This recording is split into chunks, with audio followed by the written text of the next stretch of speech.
Before becoming an MLC, Paul Craine was a geographer, and judging on his latest publication, he still is in his spare time. So what is a population atlas, and why should we be concerned about the evidence contained in this second edition? Mr. Craine joins me now in the studio. I produced the first population atlas long before I was an MLC. I just retired for probably the second time, I think, at that stage. And I was aware. I did research in population for an MPhil degree in Liverpool back in the late 1970s. And I've been researching it ever since, really. And I was very aware in 2015, 2016, that the Isle of Man had some real population issues brewing, so I produced the Population Atlas and talked about 3 vulnerabilities in particular. That was 10 years ago, almost to the week, 10 years ago that I produced that. So I've now produced a second Population Atlas. And of course, since then, we've had a new census, which presumably has helped produce this. We had 2 censuses. I released the first Isle of Man Population Atlas in 2016, in April, just before the census was taking place. And you don't get the results of that then for nearly a year. So that was the 2016 census. Since then, we've had the 2021 census. And of course, in 2016, what the census confirmed that we'd all seen coming, I think, was that the population had declined for a period of time. And that the population growth we've been used to in the Isle of Man that had been running from the 1990s, that had come to an end. And now here we are 15 years after that, and the population is still only 500 more than it was in 2011. So we're flat. We've been flatlining for 15 years here now. And what I regarded as vulnerabilities in 2016, and what I'm talking about there is the imbalance of declining births, the imbalance of the island losing its young people, especially in the early 20s, and then the imbalance of the aged population here, which puts us up in the top 10 population in the world in terms of percentage living here over the age of 65. So we've got those sort of imbalances. I was calling those vulnerabilities 10 years ago. Now I'm calling them extremes. So what's changed then? I mean, it's kind of strange. Some people say the population hasn't changed. Well, in terms of the overall numbers, maybe it hasn't, but births 10 years ago were down, but now they're down very nearly 45% in 15 years. The births have gone down and down and down. The 20 to 24 age group, we're still seeing them, and to some extent to the 25-29 age group, we're seeing them far more leave than arriving. So we're losing our young people. And from the point of view of births, we're losing women of childbearing age, which is crucial for the next generation of births. And then we've got an ageing population. We haven't got a lot of retirement migration going on in recent years. But what we have got is enormous numbers of people in the late 50s, early 60s. They're going to turn 65 within the next 10 years or so. And when they do so, our population will age again, and that creates issues of its own. I'm in the 70s age group now. I'm happy that I'm still contributing, and so are the vast bulk of older people. But people are not engaged in the workforce the same. We've got issues relating to labour skills and so on, gaps there. And I imagine one of the reasons why we've needed to substantially increase the budget in the health department is because the older you get, is the more likely you're going to need healthcare. Absolutely, and I've got some good data on that, which helps to clarify why that happens. I've got data showing the age-specific mortality data from the UK, which would be very similar, but up till you're into your 60s, there's a very small chance of dying, actually. If you look at the data, if it happens to someone young, it's tragic, but there's very small chance. And then as you move through the 60s, 70s, 80s, 90s, you get higher and higher till, the chances of dying within the next 12 months at any point in this widens and widens. And that means that the healthcare requirements will grow and grow as people are older. So it's undoubtedly part of that picture too. Indeed, my my understanding of demography, it impacts on so many areas of life, that are affected by this.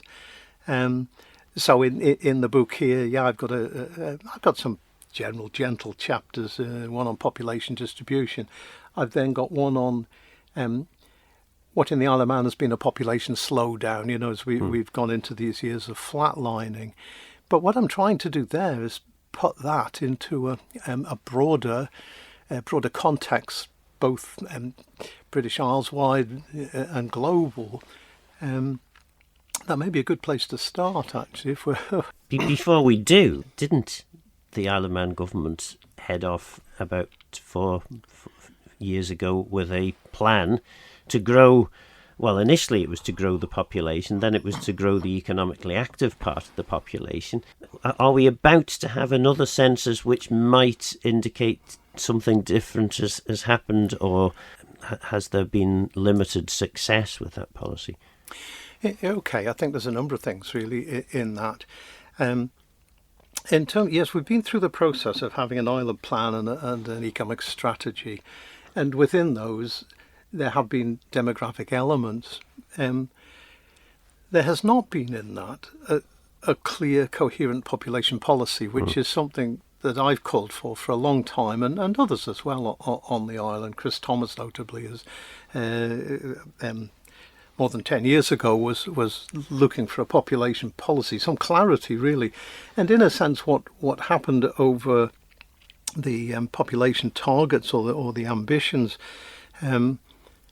for me, clarifies why we need a population policy that's coherent, that hangs out, so we know what we're doing. But in fairness to the Chief Minister on that, I know he made clear that the ambition of growing the population to 100,000 had never been the sort of official government policy. It had appeared in a document, undoubtedly. It was then put in front of consultation, so the document was a draft. It went to consultation, and there was some reaction against it, so it was dropped, and it became growing the infrastructure to cope with a population of 100,000 by 2037 or thereabouts. In terms of the maybe 4 years since that position, the population has grown, but very little. At the moment, there doesn't appear to be a need to have an infrastructure capable of holding 100,000 population by 2037. So we're growing the economically active. There was always a plan to grow the working population, 5,000 additional jobs by 2032, and that's still in place, and we're possibly on track to achieve that in terms of the estimates that are taking place, which in times past estimates were based on people registered with GPs. It had some difficulties with it because when people left the island, they didn't deregister. There's an experimental method going on at the moment that Statistics Isle of Man is using. It's very interesting because it's based on income tax data, and they can see who's come in, and I think people are quicker to want to indicate they've left the island when it's for income tax purposes. Yes, I can see that. Than when it is for medical purposes. So that's going on. What is the census going to show? Well, it'll confirm or not what's happening with these estimates, and that'll be useful to see. The last census showed a population, 2021, showed a population of 84,069. The latest of these estimates, based on tax data, was for the end of quarter 1, 2025, so that's almost exactly a year ago now, and the estimate at that stage was that the population have reached 84,975. So we'd perhaps added on 800 or 900 in that period of time. And of course, all this matters because the economic model, which I would say successive Isle of Man governments have been operating on, is that the best way to grow income is to grow the population. And if you have, as your population atlas suggests, 10 years of flatlining, that's a big concern because the costs haven't gone down, we don't seem, therefore, to be getting the economically active people, the new economically active people added to the population to pay for all the services, apart from perhaps in the last few years. Yeah, you're right. When I talk about 15 years of population flatlining, you could say it's been economic flatlining too in many ways. And that takes you back to what caused this.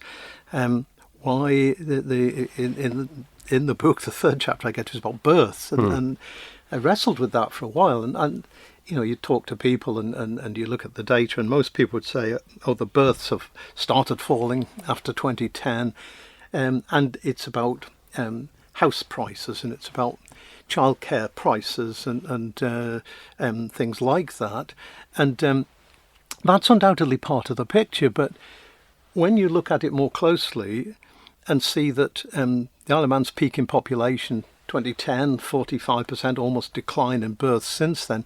Jersey's population, the births, peaked in 2012, and they're almost on the same trajectory downwards. They've had continuous decline since then, but they're running sort of 2 years behind us. And then you broaden the look and you say, well, the Isle of Man's births peaked 2010. Between 2008 and 2012, the births peaked in England and Wales, in Scotland, in Northern Ireland, in the Republic of Ireland, in Jersey and Guernsey, as well as the Isle of Man. And when you understand that, you're not just looking for things that happened here. This is much wider. And of course, all this happens because people just don't feel that now is the right time to raise families. And, interestingly enough, I was giving a talk a few weeks ago about the Manx language, and as part of that I wanted to identify what the time in history would be where the most Manx speakers would have existed. And I got the Bishop Phillips's census or assessment of population from 1726, which was around 14,000 people.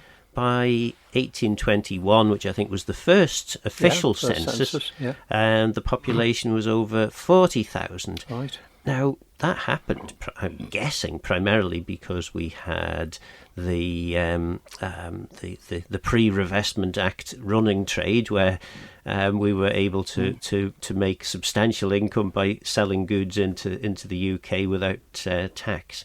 Perhaps illegally, perhaps not, depending on which side of the fence you were sat on. And then the tourist trade had just started to kick in.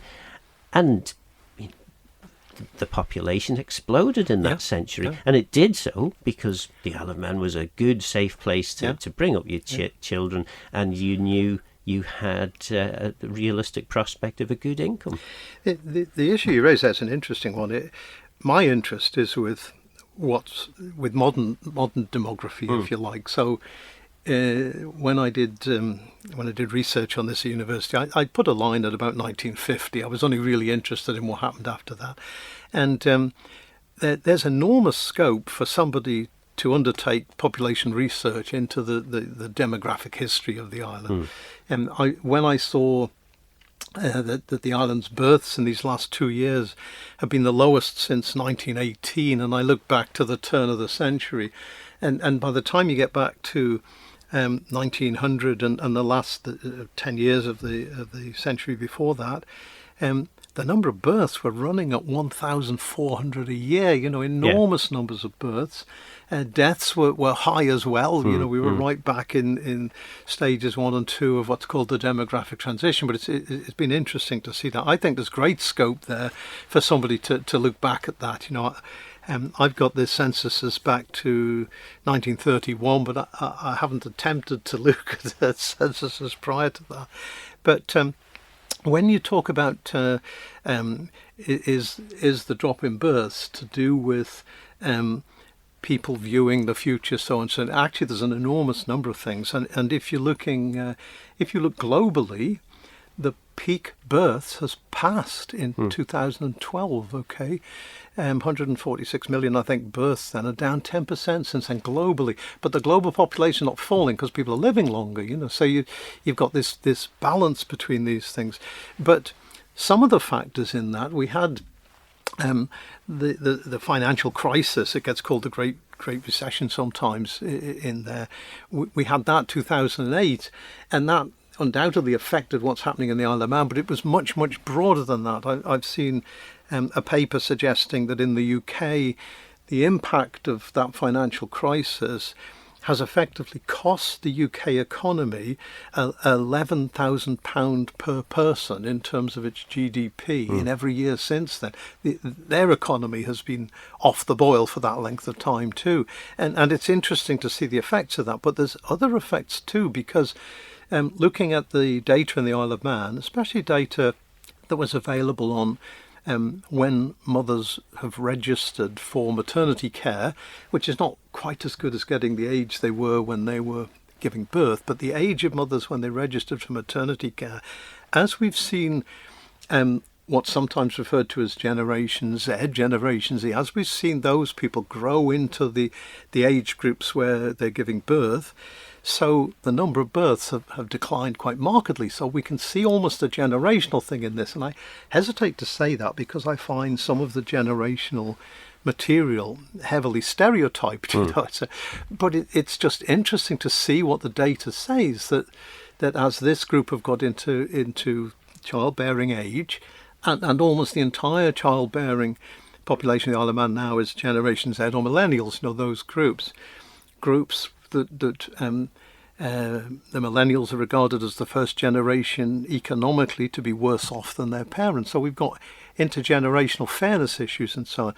And we can see the impact of this is perhaps global. And there's all sorts of papers out there on the impact of smartphones and the extent to which Generation Z and some of the youngest millennials are perhaps having fewer relationships, let alone not having children. So we see these changes. The age mothers are now typically 30, 31, the average mother 31 when they have their first child, and that delay is part of this picture too. So the chapter on births covers a very wide range of things, and we can see that there's many factors involved in this. But certainly some young people saying, they don't want children because of the climate change, because of the state of the world, because of slipping optimism about the future, and the current Iran conflict doesn't help that, really. It certainly doesn't. Yeah. Yes, I mean, well, the other thing, of course, about social media is that it's designed specifically to make you want to look at the next post. It's an addictive thing, and as part of that, putting uncertainty out there and making extreme statements is part of that process of getting you drawn in to use it more often. It's part of the picture, Okay. Worrying. It is, It's important, I think, that I get to some of the later bit. Absolutely. Because some of that's more positive, maybe. The chapter on deaths is very positive, which sounds a sort of bizarre thing to say. But in my lifetime, the average age of death in the Isle of Man has gone up 12 years. So when I was born, 1955, the average age of death was 69. It's now very nearly 81. So that's a remarkable shift. It's been going up approximately 1 year every 6 years. So it's no wonder that the pension age has to rise in there. You can see the issues, and that's happening in many, many areas. Some countries have now actually got the average age of death tied into the pension age, and the one creates the other. And that's sort of interesting. But it's quite a shift in there, really. But the island's population is still aging, and that's part of that is people living longer. Part of it is the people who moved here maybe 20, 30, 40 years ago who are now hitting 60, and adding to this over 65 population. So that's part of the picture. In terms of natural change, the gap between deaths and births, in 2024, wasn't quite so high in 2025, but in 2024, we had more than 350 more deaths than births. And I think that's the highest ever in the Isle of Man. I don't mean the highest recorded. I think it's probably the highest ever, because, as I say, when you get back into 19th century, 18th century, deaths were high and births were high. There was no big gap between the two. So I think I could say with so confidence, 2024 had the biggest gap between deaths and births, possibly with the exception of the Black Death in the 1340s, 1350s. Globally, the population of the world has always grown up to now, with the one exception of the period of the Black Death, when it's thought perhaps the world population dropped from 400 million to 350 million in a period, fairly short period there. So in terms of natural change, these are extremes. We're in extremes in terms of the reduction of births, extremes in terms of the gap between the two. These are extremes. And then I've got a chapter on migration. Now, these are the big components of population: births, deaths, and migration.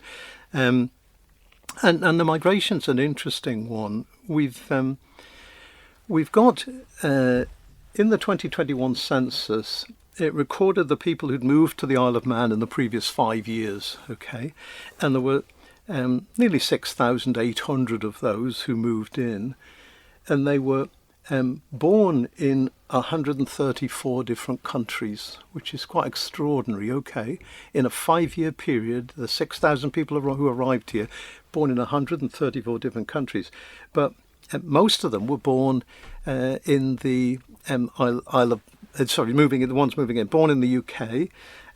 Some were born in the Isle of Man. Some were born in Ireland.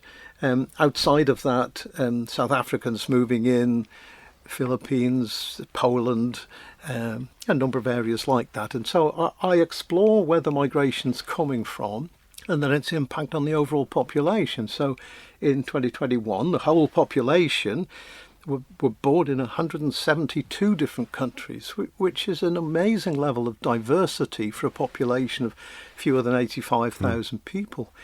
And yes, in terms of I've been able to map that. We can see the global map and see where the people are coming from. But despite that level of diversity, in the 2021 census, we had just over 94% of the population were the census question asked you to self-select your race, but 94% self-selected white as their racial different categories of white. So we've been, in one sense, very diverse, in another sense not very diverse. In the 2021 census, only 1.6% of the population had a faith other than Christianity. There were many who had no religion. Most were Christian, and then just 1.6% of the population split between 4 other faiths. And so we've had a remarkably diverse in terms of where they're born, but not diverse in terms of race and in terms of faith. You asked about what the next census is likely to bring, and I think it's highly likely to bring evidence of greater diversity in terms of race and religion within the Isle of Man. I think that's what people are talking about. The migration that's happening now, partly because of what happened in Brexit and so on, and so doors shutting to people in Europe who had the right to move. Now those who have a right to move here automatically are just the common travel area, which is just British Isles and the Channel Islands, Isle of Man. That's perhaps a change that's coming, and that it'll be interesting to see what the data shows on that. So I've got a thorough chapter on migration, also looking at, because of some data that has come out in the population reports from Statistics Isle of Man, looking at how long the average person who moves in stays, and there's evidence there that maybe after 2 years you've still got 85% of them, but after 10 years you're perhaps down to 35-40% of them still here. That sort of difference going on. So that's interesting. Now, in all of these chapters on births and deaths and migration, I'm avoiding any of the politics in that. I'm in Legislative Council. That doesn't hold me down in any way, but I'm avoiding it there because I'm dealing with the demographic information analysis. After migration, I've got a chapter on population ageing, which is back to the population pyramids and looking at what's happening, and the population is ageing. The immigration is making us younger. You know, those who are coming in are younger than the people who are here. So that's covered. But population ageing is an important one because we have got this growing and quite aged population. Indeed, in United Nations terminology, we're hyper-aged is their phrase for the levels of over 65. And sadly, the last chapter, which is all about what we need to do about it in terms of policy, is going to have to wait to another programme because we're just about out of time. But this is about to be published and we'll have, the opportunity to read through. Yep. And if you're happy to come back, I would be delighted to have you and we can talk through some of the policy suggestions. I would love that. Yes, the book is... hopefully it'll be in bookshops by the Easter weekend. Okay, that's what I'm moving towards. At the moment, I've got some provisional dates in there, maybe for a launch or two. But getting it into the shops is the crucial thing. I should point out that one, I'm not in the House of Keys. I'm not up for election in September. I'm in the Legislative Council till 2028, and then I plan to retire, a well-earned retirement. So this is not about my political benefit, and this is a not-for-profit initiative. I will not make a penny out of this. I just want to get the discussions out there, and I've got some conversations I'm very keen to add to and help to move forward. That was MLC and local geographer Paul Craine. So what do you think? The data in the Population Atlas shows a worrying trend, but has government's work in recent years begun at least to move us back to an even keel? For now, I'm Phil Gaughan. Goramaeus and Geistachrum. Thanks for listening.